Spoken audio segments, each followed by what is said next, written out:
I always believed I knew my mother completely.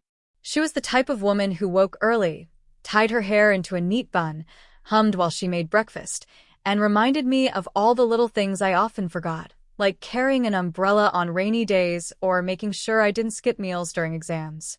To me, she was steady, predictable, and entirely transparent.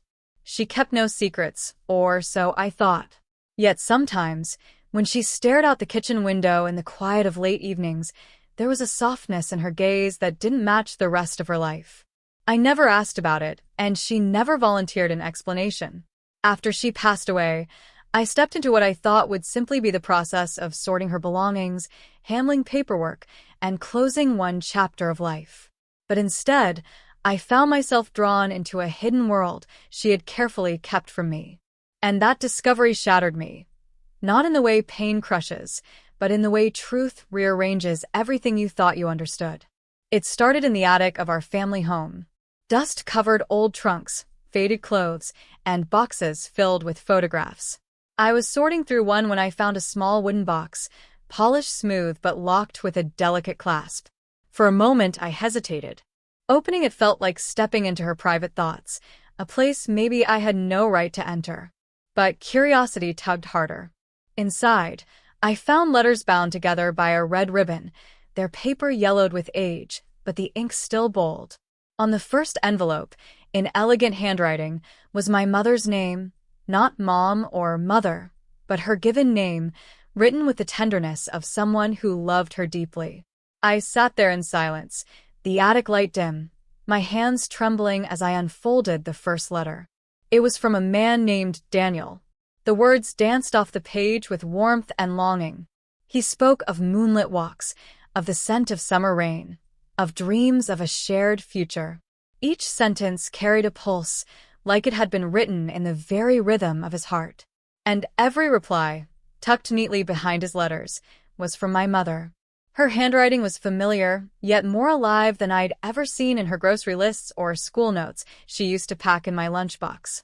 She wrote of how she felt seen by him, how their time together felt like a secret universe only they belonged to. The letters spanned years. Letters of joy, of promises, of days when they were apart but tethered by words. I realized then that my mother had once lived another life, a life colored with passion and hope. She had loved someone deeply, in a way I had never imagined. And I had never heard of Daniel. With each page, the story of their romance unfolded. They met during a summer festival in the city, she wrote, when lanterns lit up the night sky. She was young, shy, carrying books from the library, when he accidentally bumped into her, spilling them onto the pavement. He apologized, picked them up, and then walked with her until she reached home. What started as chance became something undeniable. Their letters described afternoons spent walking by the riverside, secret notes exchanged in the corners of cafes, and dreams of traveling the world together. But as the years passed, the tone of the letters shifted. There were mentions of obstacles, of her family's expectations, of choices that pulled them apart. Daniel's last letters carried heartbreak. He was leaving the country, bound by duty to his own family. He begged her to come with him. He promised her a new life, filled with nothing but their love. And then, her final letter, one that felt heavier than all the rest, spoke of the impossibility of it all. She wrote of how much she loved him but could not abandon her responsibilities at home, to her parents, to the life already charted for her. She chose to let him go, even though it broke her heart. I sat with those letters spread around me, my chest tight, tears sliding down my face. My mother had carried this story inside her all her life, never sharing it with me. She had smiled, worked, raised me, cooked dinners, and laughed at family jokes, all while keeping this hidden corner of her soul locked away. It shattered me not because I was angry, but because I finally saw her not just as my mother, but as a woman who had once lived a love so powerful it stayed with her forever. That night, I dreamed of her walking under lanterns with Daniel, her laughter soft, her eyes lit in a way I had never seen in real life. I woke with a strange ache, both grief and wonder interwoven. In the days that followed, I couldn't let it rest. I searched for Daniel, though decades had passed. I visited the library where she once worked, spoke to an elderly colleague who remembered the young man who used to wait for her outside.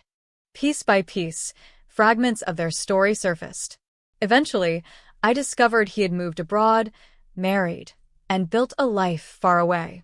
Yet even then, I felt the echo of their bond in every trace I uncovered. The more I learned, the more I thought about love itself. My mother's hidden world was not a scandal. It was a testament to how love can shape a life, even if it doesn't last forever. She had loved and lost, and yet she carried that love quietly, letting it live in the folds of her memory.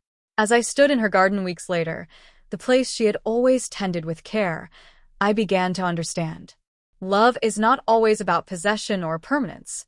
Sometimes it is about carrying a piece of someone with you, allowing it to make you kinder, gentler, more human. That realization changed the way I saw my own relationships. I had always been cautious, hesitant to let myself fall too deeply. But now, inspired by the courage in my mother's younger self, I wanted to open my heart more fully. Not long after, I found myself confiding in a friend I had known for years, someone who had always been close yet just outside the borders of romance. We sat under the evening sky, the stars faint against the city lights, and I told him about the letters, about my mother's hidden world. He listened quietly, his eyes reflecting the same softness I once saw in hers.